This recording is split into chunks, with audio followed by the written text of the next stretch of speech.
You are one of very few independent thinkers on the internet at this point. There's kind of this pursuit of consensus over truth, which, as Yes. you and I probably agree on, is pretty stupid. Help me understand kind of the view of the world from somebody living outside the United States right now, given the pandemic that's going on and kind of the economic crisis. What's generally the view of the United States from your Okay. seat or kind of other people that you talk to over in Europe? I think the consensus is I think the narrative. I think the narrative is that some countries, including the USA, I think the narrative is that they haven't handled this very well, and you get that from different angles, right? You have the people who are think there should have been more lockdowns and things should have been people should have just grabbed the reins of control and forced people to wear masks and forced lockdowns and instituted fines and stuff. And then you have the people who are, more libertarian minded, who are like the lockdown was a disaster, destroyed the economy unnecessarily for a virus with a 99.9% survival rate. It didn't make sense to do this, to make all these people unemployed, etc. And, I can understand both of those perspectives. But I think what we're witnessing this year is just a lot of, I think we're seeing sort of every interesting phenomenon in human psychology taking place, right? Cognitive dissonance, mob mentality, confirmation bias, like every, the politicization of things that shouldn't be politicized, people forming teams, tribalism, etc. We've seen all of this play out so much over the past few months. And I think that there are some things that are really, really obvious when it comes to the whole pandemic situation and the response to it that no one wants to even be honest about. And I can understand why certain people don't want to be honest about. I think one of those things is that nobody had a freaking clue, right? No one wants to just admit that, like, okay, like, just in January they were saying there's no human transmission, right? They said masks don't work, don't wear masks, don't buy masks. And then they said, absolutely wear a mask. If you don't wear a mask, you're going to kill my grandma.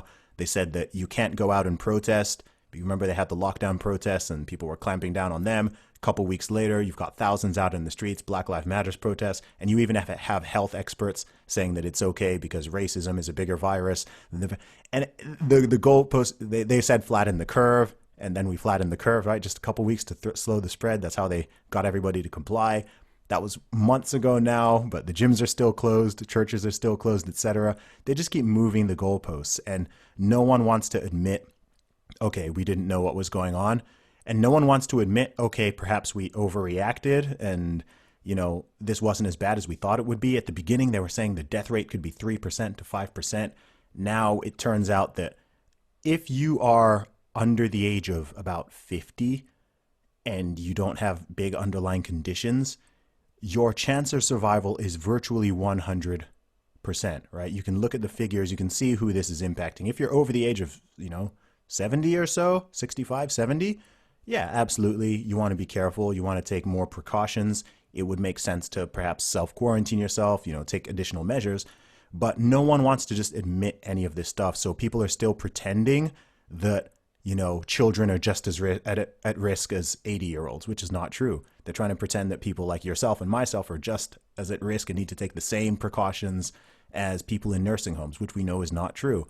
We know so many things, but no one, because so many mistakes have been made and everyone's trying to score political points and do this and do that. I mean, even when it comes to the medical advice, even when it comes to the so-called experts, how many times have the experts been wrong, right? There are no experts because it takes time to become an expert. It takes years. There's no coronavirus experts, not for COVID-19, because it's new and it takes time to become an expert. So whatever is said needs to be taken with a massive grain of salt. And there are just so many people just have different dogs in the fights and no one wants to be honest and everyone is lying, from the media to the politicians to this to that. There's too many conflicting opinions and views and everyone wants to win, and that's kind of the problem. And so, like, I don't talk about the pandemic a lot because it just gets people just get so freaked out and amped up. And I mean, you were asking before the call like what the situation is like where I live, and I was saying that the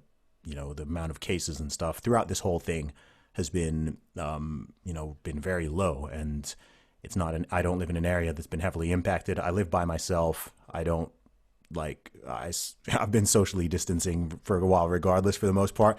And then I had one day where I tweeted something about the fact that I don't wear a mask. And I got people, you would have thought that I admitted to being a serial killer or something, the way people responded. And it's crazy because people don't even factor in the fact that things are different in different parts of the world and in different places. So someone might be in a place that's heavily affected and everyone's wearing masks and whatever. I'm like, no one wears a mask here. It's not a thing. I can go outside, I can go to the park. There's thousands of people are out. People aren't even social distancing. No, it's it's not a heavily affected area. So the precautions here are not going to be the same as in New York City or even in London, etc.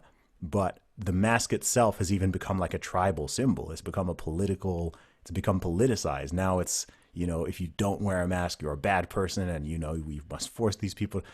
The whole thing's it's just become farcical at this point. I think I've just kind of removed myself from the conversation, and it's just look, I'm just going to use common sense like I've been doing the whole time. I'm going to go about my business, look after my health, not try to put other people unnecessarily at risk, which I haven't been doing regardless of what people want to say.